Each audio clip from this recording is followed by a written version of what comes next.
هر سړی په خپل ژوند کې تنګ دی خپه دی وجه څه ده برکت نشته دی په کور کې په مال کې برکت نشته په بچو کې سکون نشته په کور کې اتفاق نشته دی د خوشحالۍ خبرې نشته دی د یار دوست سره کینې نو د سود او د مینې خبرې نشته دی تعنی دي پیغورونه دي داسې خبرې درته کول دي چې تا خفه کړي دا ولې دا ژوند داسې شوی دی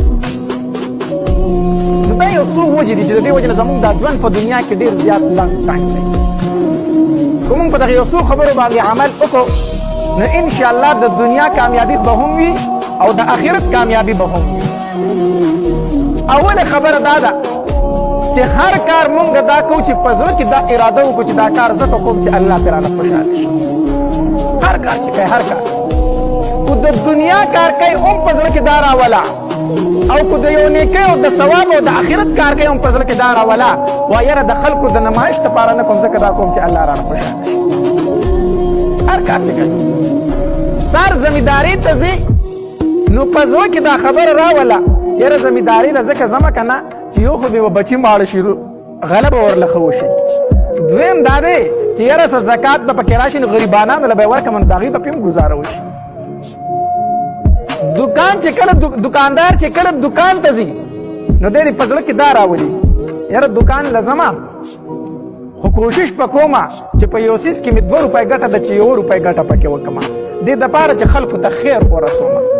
داسې ډېر خلک به وي چې محتاجه به وي عاجزان به وي د پیسو طاقت به نه لري خو دې شي ته به ضرورت وي خیر دی هسې وله نشم ورکولی خو د 2 روپو د ګټې په ځای به زه 1 روپۍ ګټه وکړم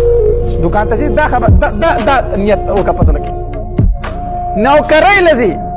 نو په دې غرض باندې د کور نه وځه یاره د خلکو به حاجتونه وي او ماله به دفتر ته راوړي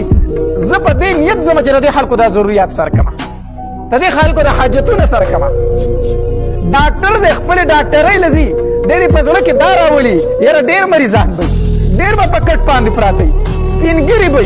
ځوانان به بچي به ګیر چاپېره ناستې خفه به د هغه لاسو ته به ګوري چې یاره ده خو به مونږ له ډوډۍ راوړه دی خو مونږ ته په کټ باندې پرېوت زمونږ پلار دی نو ډاکټر دې په دې نیت وځي چې ما له به دغه بیماران راځي زه به یې علاج وکړمه خیر دی زما فیس کو 2000 کېږي زه به ترې 1000 والم ماله وکړي الله اجر راکړي خو چې د دی غریب او مسکین ته الله صحت ورکړي نیت په زړه کې صفا ساته چې زار وځي کوم کار له وځي دا په زړه کې راوله وایي ځکه دې کار له وځمه چې الله پرې رانه رضا شي د دنیا کار دی د دنیا کار کوه د دنیا دا کار دې هم عبادت ګرځي